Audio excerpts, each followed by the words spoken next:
Charlie, Hey, what's going on? what's going on, man? What can I help you out with today? You hear me all right? I've never I been hear you on a live before. perfectly, loud and clear, man. Perfect. Oh, it's going good, man. I'm actually just getting going. I found you guys not too long ago. I run a handyman business, so it's kind of all coming Okay. together like perfect. I see Yeah. great opportunity in this. I've been watching real estate for a hot minute last few years, just kind of Okay. getting familiar. I see that there's a couple of events coming up. One of them is an auction for a foreclosure, so I'm sure I'm going to be able to find buyers there, right? So that's a great place to find buyers. You don't want to be the bidder because in this business, whoever pays the most usually gets screwed. I'm just telling you how wholesaling works. Our whole thing is never ever to pay the most. So um, we My goal should is to, each to meet people. there you go. It's one of the best. Actually, it's one of my favorite places to do it. Actually, I just went to one last week for a commercial one. And by the way, they have commercial ones too if you guys want to step up your game, man.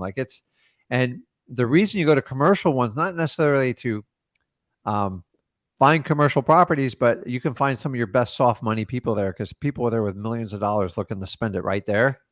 You go, listen, I don't have a $2 million project, but I got a $250,000 project for you. And that's how I got a lot of my private investors when I didn't know anybody. So, That'll be but good yeah, because go there's a there, take couple of them cards, and coming. just talk to everybody, and just make sure you don't. The auctioneer, just try not to piss them off. In our town, a lot of people go up and take a picture of the registration. It's just a piece of paper, and that's one way you'll get chased around with like a baseball bat because they Yeah. work hard to get those lists, and it's not fair. That's like stealing.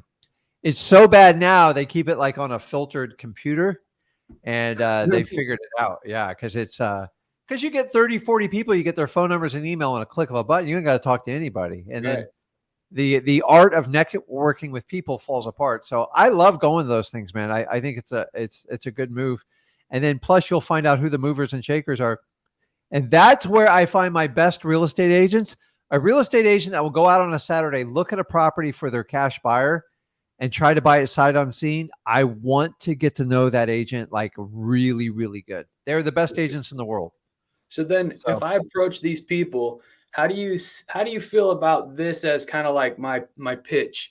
I'm gonna go in there, and when I start shaking hands, I'm just gonna let these people know, hey, I'm a local handyman actually in the area. I work with a group of investors, yeah, and I'm just looking to see if I can expand my agent outreach because I keep coming across some really good properties that I see great potential in. And the people that I'm fixing up their kitchen sink or something, they want to sell, but they don't want to deal with it anymore. And, yeah. that's a good little pitch, you think, man? Just simplify it though. It's like you got a Yeah, lot going on there. Just I do. simplify it. Are you interested in discounted properties? I come across them all the time. I'd love to connect with you. Simple. Guys, like the reality is if you don't know someone, you got about a 7 to 9 second attention span on what they say. So Right. the first words are coming out, they got to be the most important. So I always tell people whenever you're trying to like get your point across to someone, pretend you have 100% of your information and take and condense the most 20% of what you have to like get your point across. Copy Like that. assume you're on like a news reporting station. They go, okay, Charlie, you got 10 seconds. Like here, shoot.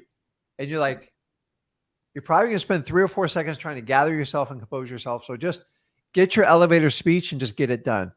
Get it I done. I have access to discounted properties. It's something you're interested in. Like it You can't got a be card? cheesy. It's Boom. got to be kind of hard and just Now real you get that simple. card.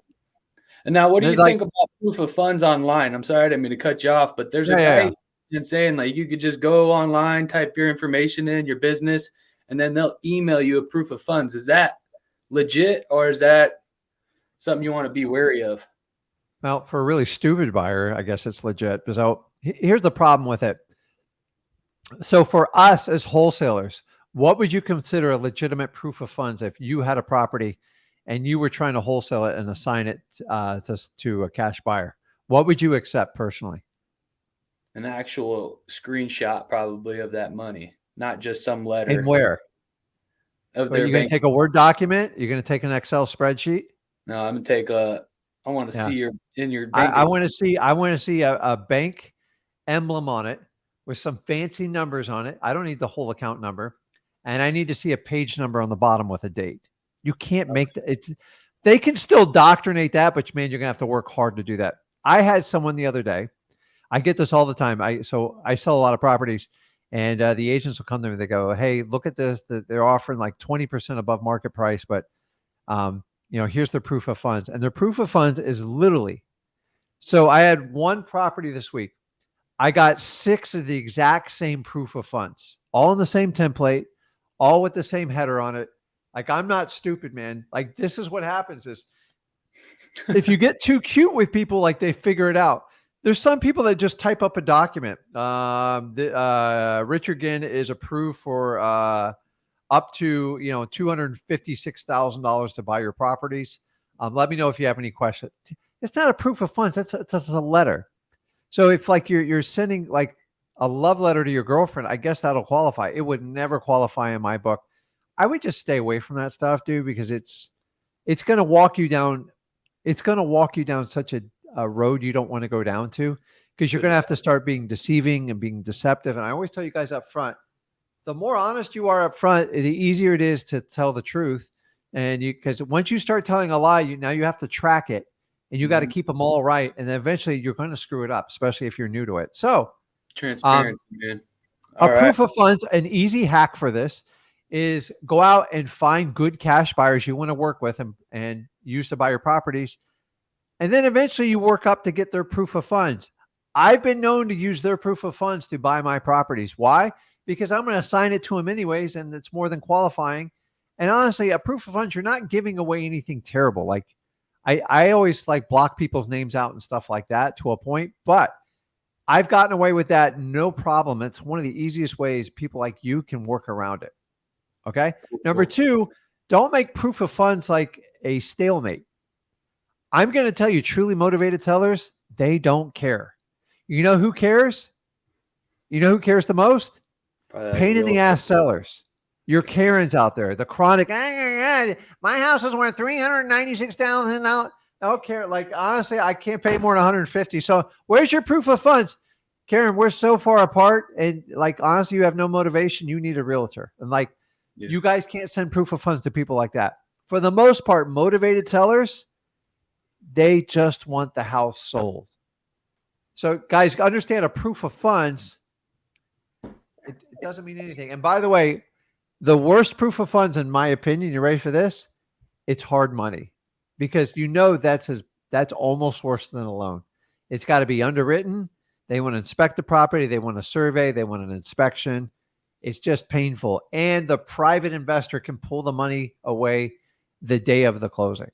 So actually, banks are more committed to me than private lenders when it comes to hard money. So like, honestly, if someone's beating you up over a proof of funds, you got to start asking yourself, are they really motivated? Because if you don't have a smoking price and you're beating you up on an average price, you're in the wrong area to buy these properties. So most motivated sellers do not care. Why?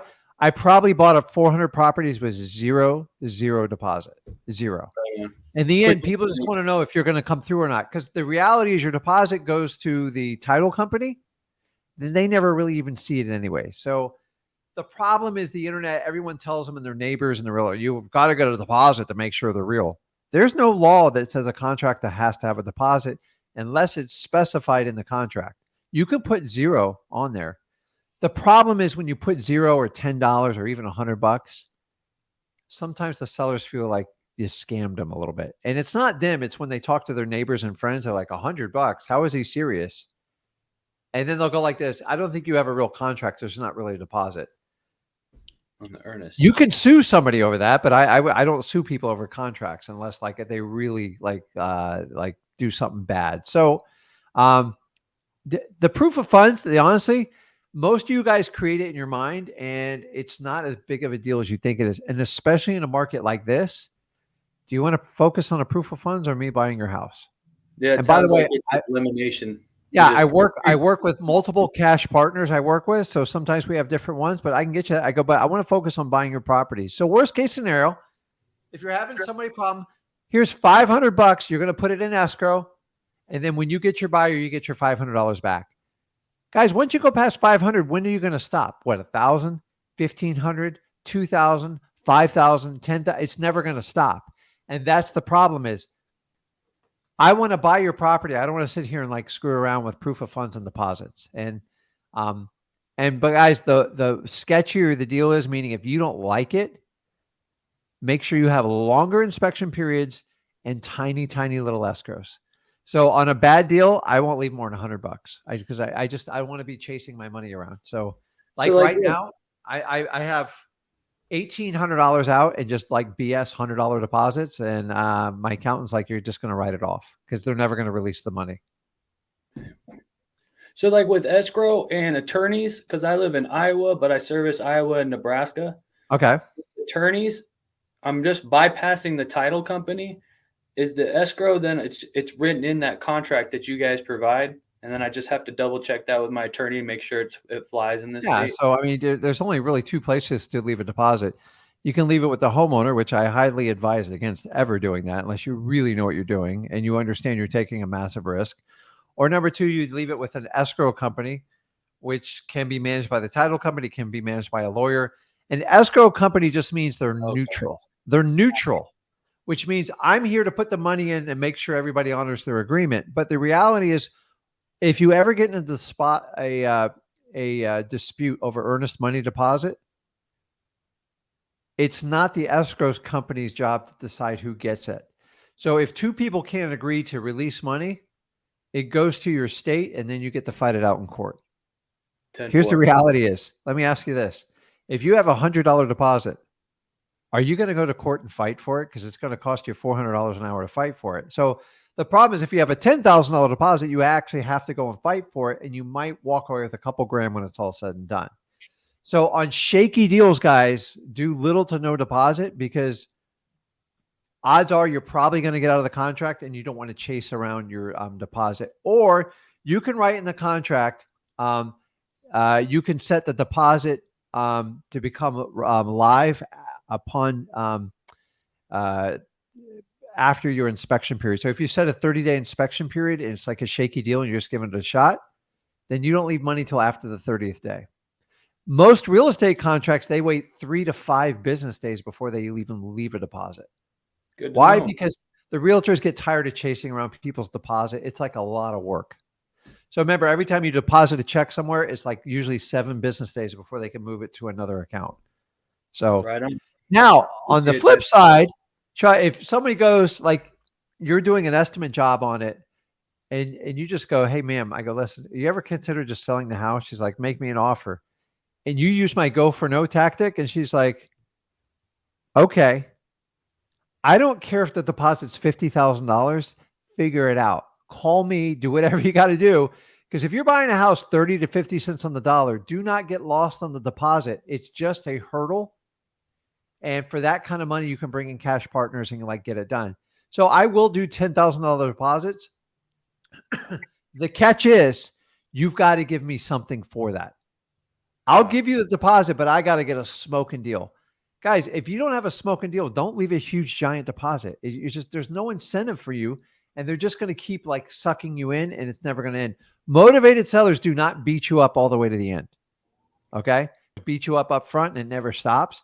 Heed the warning. Okay. And like, you'll know, guys, you should all be pulling back in these markets because the buyers are not nearly as thick as they were 6 months ago.